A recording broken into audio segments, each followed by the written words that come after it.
This video provides clear, practical guidance how to get started investing in stocks. Come on, let me show you.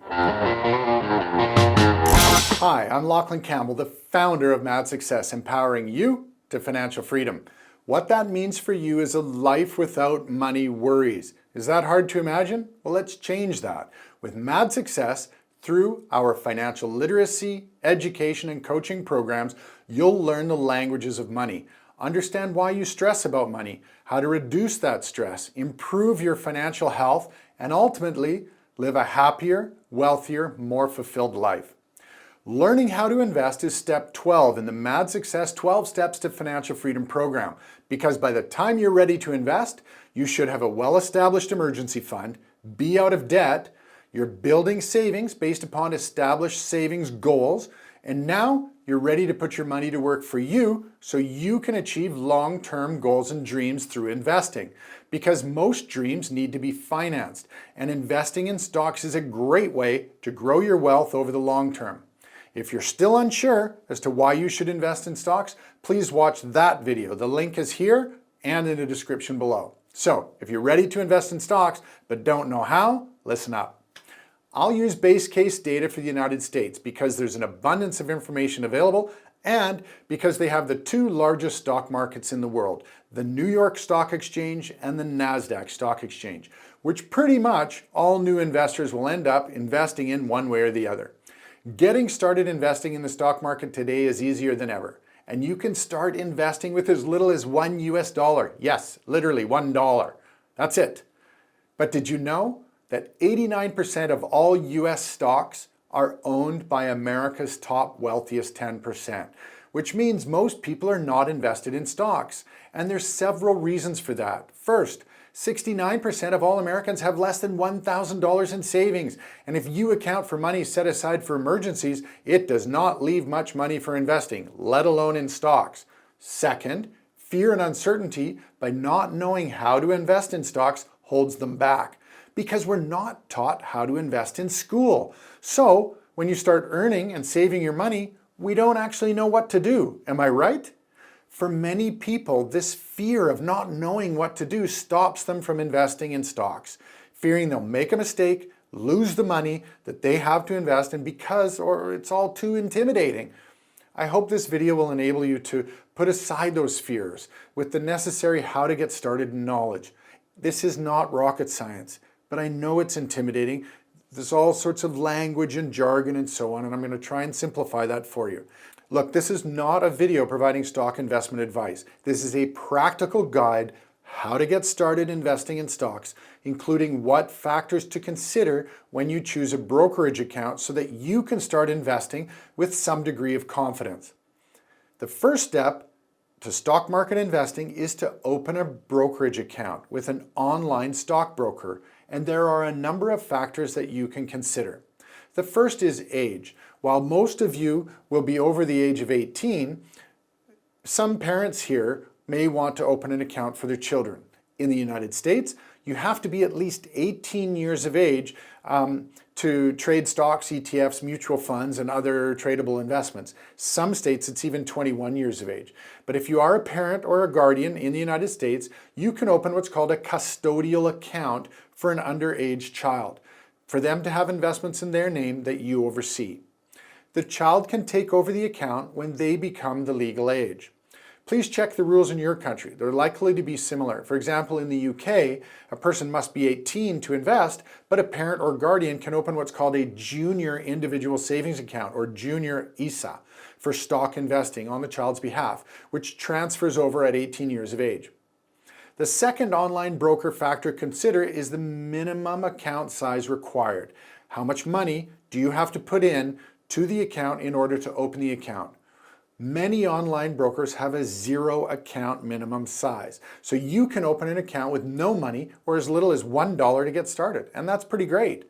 Next, you'll want to know if there are any fees for investing in stocks and ETFs. How much is it going to cost you? Fortunately, competition amongst these online brokers is so fierce these days that most will show you that they have zero fees for investing in stocks and ETFs.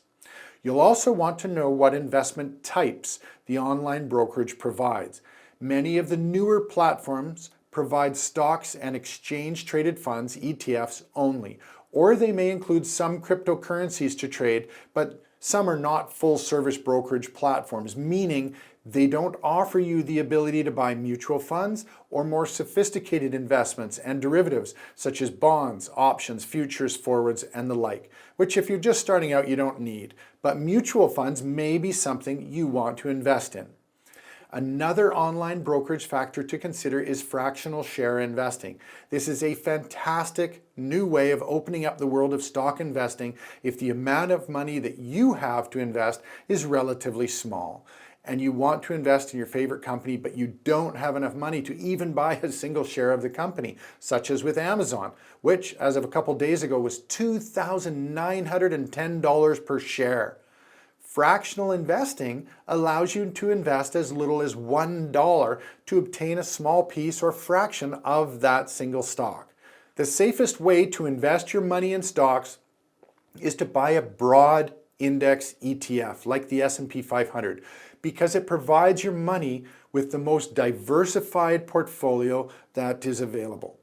Buying single stocks can enhance your portfolio returns, but it also adds significantly more risk of loss. That's the trade-off.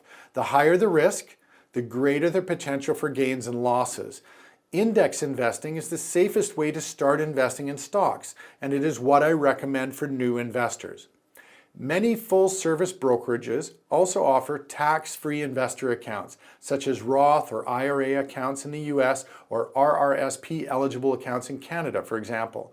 I strongly recommend that your first investment account should be a tax-exempt account if you live in a country with high investment taxes, because you can accumulate your wealth faster over your working career life than if you used a non-tax exempt account. Most governments around the world tax profits that you make in your investment accounts.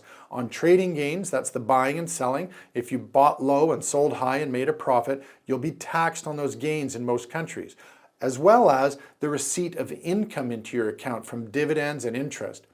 If you have more than a very small amount of money to invest, say you have $100,000 or $200,000 US dollars and you're ready to invest, the tax-exempt accounts may have limits to the amount of money you can contribute to the account each year.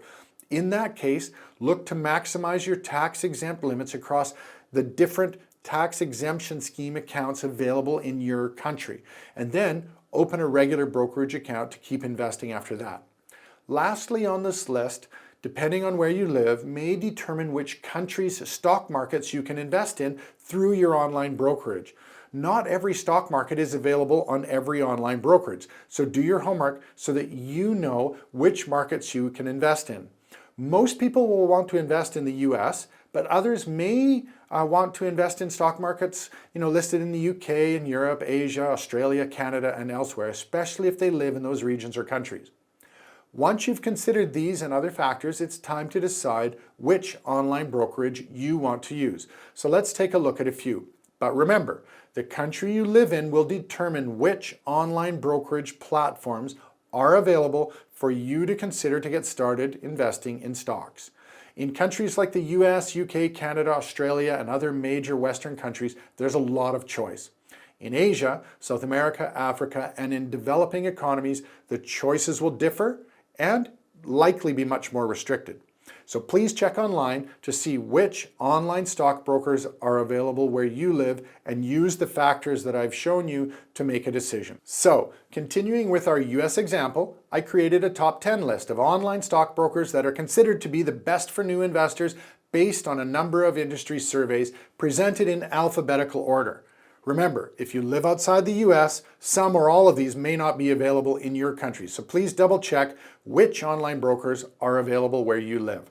First on the list is the Cash App, owned by Square, and the newest platform, launched in the fourth quarter of 2019 that I present on this list. The Cash App is deemed a no-frills way to invest and is extremely easy to set up and get started investing in stocks. There's no account minimum, so you can literally open an account with a zero balance. There's no fees for stock and ETF investments. It's not a full-service brokerage, and it does not offer investor support, advice, or research. If cryptocurrencies are of interest, the Cash App only allows for trading in and out of Bitcoin. No other cryptocurrencies are on offer as of the production of this video, which was March 2022. The Cash App offers an auto purchase service, which I spoke about earlier in this video. So you can set it up to buy a certain amount of stocks or ETF on a regular basis, known as dollar cost averaging. This is a great service for when you want to build a position in a single stock or multiple stocks and or ETFs over time. The second broker on the list is Charles Schwab. They're a top-rated full-service brokerage for new and highly experienced investors. They offer very competitive fee structure, and you can grow with Charles Schwab over time into other asset classes, such as mutual funds, bonds, options, and more, without the need to open an account with another brokerage. They do not offer cryptocurrency trading at this time. They have no account minimums and offer fractional share investing with a minimum of $5 invested. The fractional share investing is limited, however, to S&P 500 companies only. Companies not included on the S&P index are not eligible for what is called the Schwab Stock Slices program. Schwab also offers a significant selection of mutual funds should you be wanting to invest in managed funds rather than ETFs. Third on our list is E-Trade. I made a huge batch of cupcakes in my previous business for these guys many years ago, so I have a soft spot for them as a company. E-Trade is both a full-service brokerage and a trading platform for stock and option traders. They offer commission-free trading online for stocks and ETFs with no minimum deposit, which is great for new investors. It's also possible to purchase many different mutual funds with no transaction fees on E-Trade. But most mutual funds do charge management fees, so be sure to check what the fund's total fees are before investing, as they can often be 5% per year. E-Trade does not offer cryptocurrency investments as of the date of this video, March 2022. Next on the list is Fidelity. Fidelity is a full-service brokerage offering commission-free stock and ETF trading and no minimum deposit. As with any full-service brokerage, you don't have to move investment accounts later on if you decide to invest in more sophisticated investment instruments, such as options, futures, and forwards. Considering they're a full-service brokerage, Fidelity is very competitively priced to compete with the newer no-frills online brokerages. They do offer fractional share investing, but no cryptocurrencies as of the date of this video. Interactive Brokers is also a full-service brokerage and is available in many countries around the globe. Similar to the others shown on this page, they charge no commissions on stock and ETF trades and have no account minimum, where it used to be $10,000 US. It's now zero. They have most investment types and even have access to some cryptocurrencies via a third-party platform.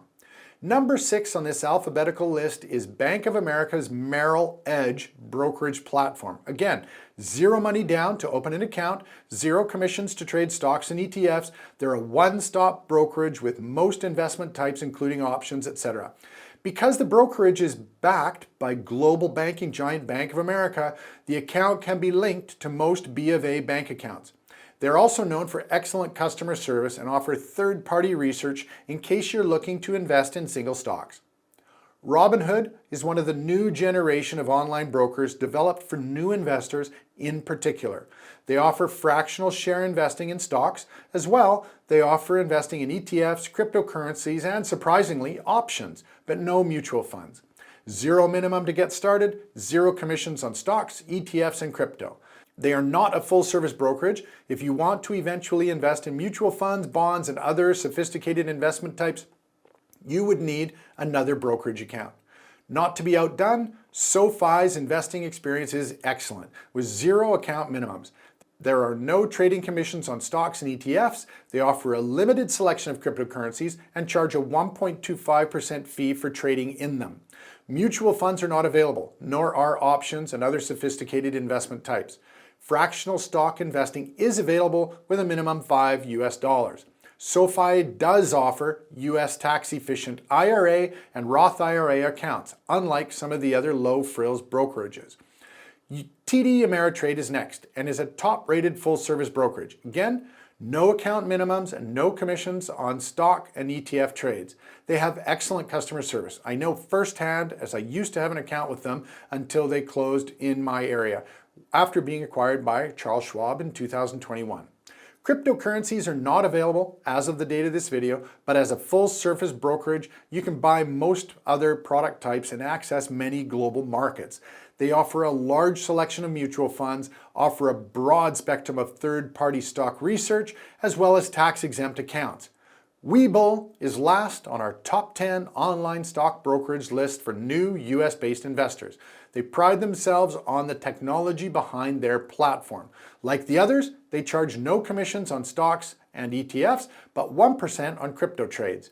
Zero account minimums and fractional share investing make it a major benefit for new investors. Options are available on this platform, as are in-depth tech-driven stock analysis tools, which some of the other no-frills platforms do not offer. Save for retirement with IRA and Roth IRA tax-efficient accounts if you live in the US or have access to this US account. Once you decide on these factors and what type of account you want to open, follow the online application process, some faster than others, but you'll have to provide them with some form of government-issued photo identification, such as a driver's license or passport, along with residential address proof in the form of a utility bill or bank statement that is dated no more than within the last 3 months as standard. Complete the form, submit it, and once approved, you then need to fund the account with money you want to invest. Remember what I said earlier, you can start investing in stocks with as little as $1 US. So, depending on how much money you have available to invest, you can literally put that amount of money into your brokerage account to get started, even if it's $37.21, which would be excellent as a start if that's how much money you have initially available to invest. The more money you invest and keep invested for the long term, the better off you will be financially, and that's a promise. So decide how much you will put in today to get started, and don't be afraid. Once the money's in the brokerage account, it can be moved out relatively easily. It's not stuck. If you don't invest your money, it's still sitting in cash. Once you invest, your money will start to move up and down over time along with the movements of the underlying stock index. You should be investing for the long term. Long-term investors do not need to look at the movements of their investments on a daily basis. For some people, watching the markets causes them stress. Here at Mad Success, we want to reduce your financial stress. So start by investing in a broad-based index ETF and then leave it for the long term. If you're working full-time, I would also suggest you decide, based on your monthly budget and financial life plan, how much money you can set aside each month to automatically move from your bank account, where you receive your full-time pay, into your brokerage account. Automating this process will ensure you're moving money each month into your investment account at the brokerage to grow your wealth. You can then set your investment account to automatically invest that newly deposited cash, which some online brokerages have as a feature. You fund your brokerage account by transferring money directly from your bank account, though some online brokerage accounts may allow you to fund the account with your credit card for ease of payment. Money which you will then immediately pay back to the credit card from your bank account so you don't incur unnecessary high interest costs. Now that your brokerage account is up and running and you've transferred a certain amount of cash to the account, you're ready to invest. So what should you invest in first? Personally, for new investors, I believe it's always best to buy what's called a broad-based market index tracking exchange traded fund, or ETF.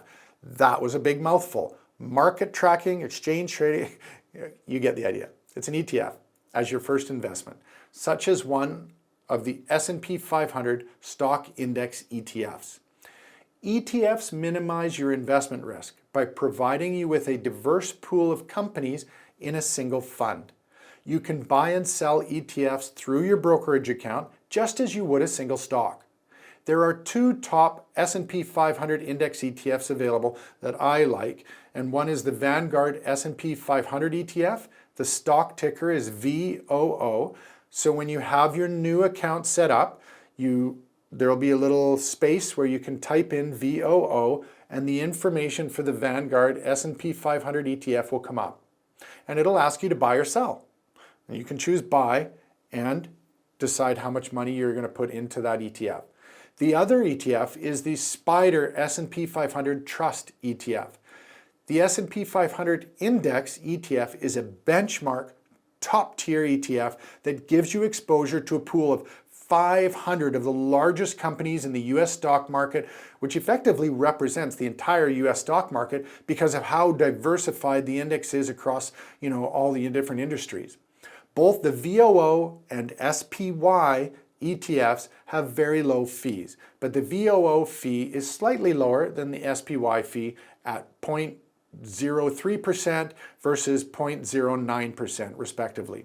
That said, SPY is a larger, more liquid ETF, so price movements in times of market stress should be a little less volatile, albeit pretty marginally for SPY.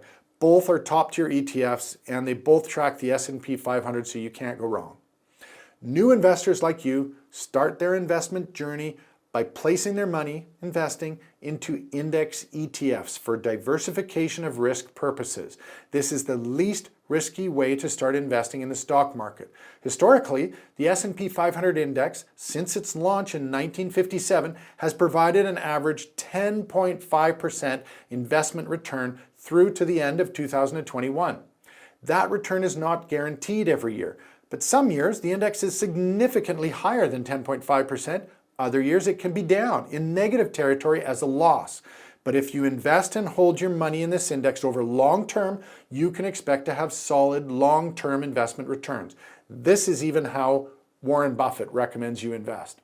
After investing in a broad stock market index, you may consider investing in less diversified, meaning higher risk, industry or sector-specific ETFs. Such ETFs are focused on sustainable investing or real estate, medical equipment, utility companies, and the like.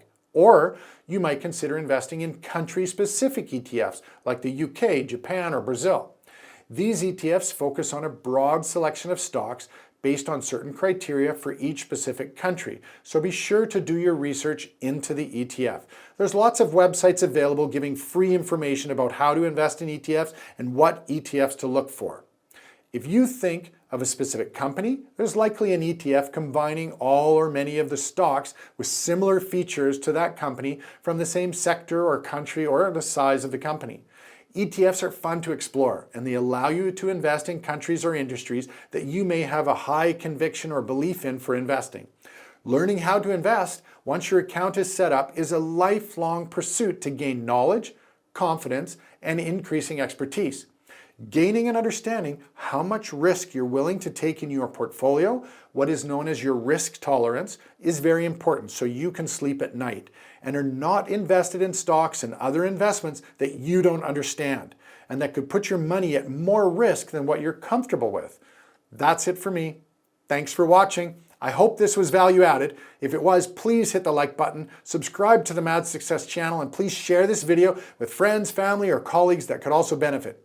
I'm Lachlan Campbell, and this is Mad Success. Cheers.